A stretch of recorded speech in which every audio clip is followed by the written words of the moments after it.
I'd like to turn to the topic of segregation. What I find interesting is that, according to some metrics in this country, racial segregation has become worse rather than better.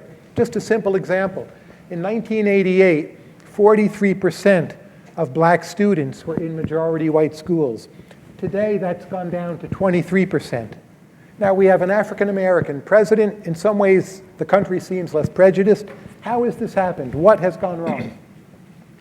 My opinion on that is the fact that the Voting Rights Act and the Civil Rights Act led to other acts that tried as hard as they could to eliminate segregation in housing, the practice of redlining and those types of things where blacks and other minorities were denied access to neighborhoods that had been all white.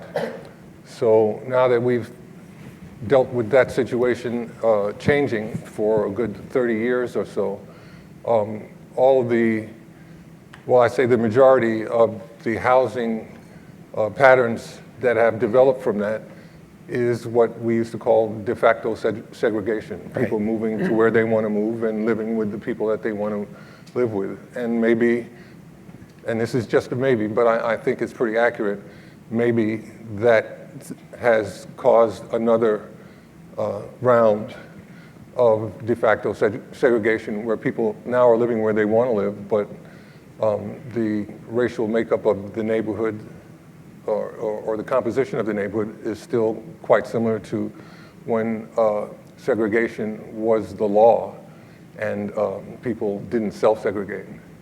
So I think that's what it's all about.